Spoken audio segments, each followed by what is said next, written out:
Oy guys, kumusta? Nandyan pala kayo. So ngayon, meron tayong pag-uusapan dahil mga chismosa kayo. Ang pag-uusapan natin ngayon, mga 5 bagay na ginagawa ninyo sa buhay ninyo everyday. Okay? Na kailangan ninyong baguhin. Siyempre, ang unang-una ay... Siyempre guys, eto na. Ang unang-una natin is yung comparing your life. Okay? It's not good that we are comparing our life to someone else. Kasi iba-iba yung mga future natin. And then tayo ang gumagawa ng future natin. Ikaw ba, for example, may problem yung isa, gusto mo bang hawakan ng problema niya? Of course not. Kasi meron din tayong iba't ibang problema na inaharapan, right? And then, tayo mismo yung gumagawa sa mga dreams natin, sa mga achievements natin. So, it's better to let them go, guys. Okay? Do your own style to yourself. Do your own unique. Okay? Sa inyong sarili. Okay? That's good. Kasi makakatulong sa sarili niyan. Kasi once you are comparing yourself to someone else, hindi ka magiging masaya. Yes, that's true. Hindi ka magiging masaya. Kasi hindi yun yung buhay mo. May sarili kang buhay na kailangan mong sundin ang puso mo, guys. Yeah, ang puso mo. Then the second thing is being scared to try. Bakit ka nga ba natatakot subukan ang hindi mo pa nasusubukan? Why don't you try? 'Di ba? Kaya nga yung iba, let's try this. For example, ako, before, nung nag-aaral ako, example ko, business management yung first course ko. And then, happy naman ako, yes. And then, I try education. I finished my college education. Okay? Yeah, nagtapos ako bilang teacher. Yeah. So, nagamit ko siya. Nakapagturo ako. I am so happy. Okay? As reality lang, guys. Syempre, hinahanap natin pera sa mundo. 'Di ba? So, hindi ako masaya sa sahod ko, pero masaya ako dun sa hinaharapan ko na trabaho that time. Then, nag-try ako sa abroad. So, what is the scariest there? Of course, gagastos ka ng pera, guys. 'Di ba? Gagastos ka ng pera. Gumastos kami ng pera. So, hindi kami natakot mag-take risk. Siyempre, papadala namin yung pera and then tiwala kami sa tao kasi first thing, kilala namin siya. Yes.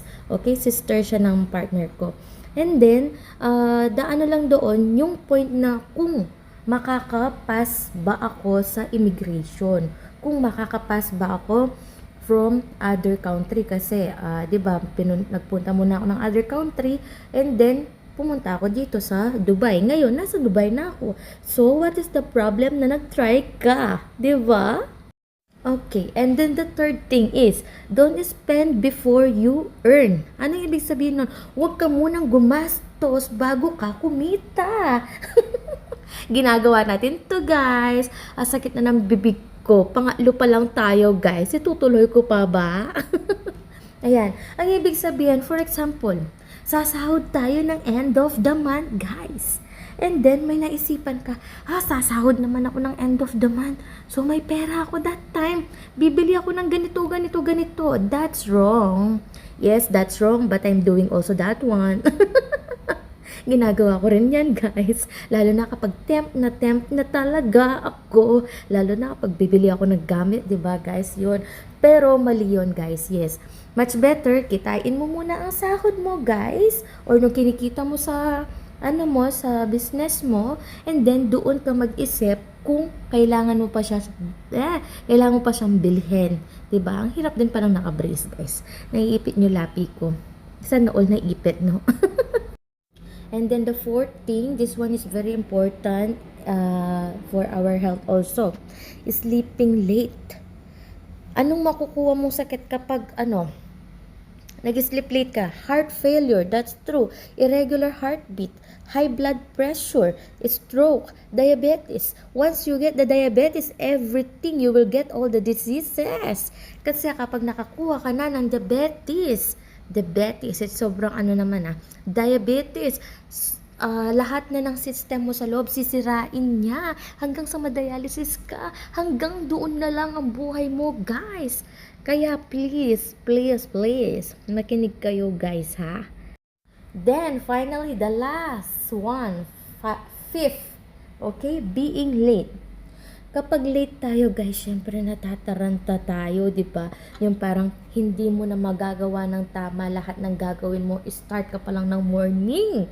Gulong-gulo na yung utak mo na parang ganito, oh my gosh, saan na nga ano nang gagawin ko? Oh my gosh, 'di ba, guys? So, yun. Ang magiging causes nun is ang magiging panic ka at magi-start na yung anxiety mo, guys. Before, walang anxiety, pero ngayon may anxiety na. So, please, take care of yourself and your health. I hope it will change your 5 habits na kailangan ninyong baguhin. Okay? Thank you!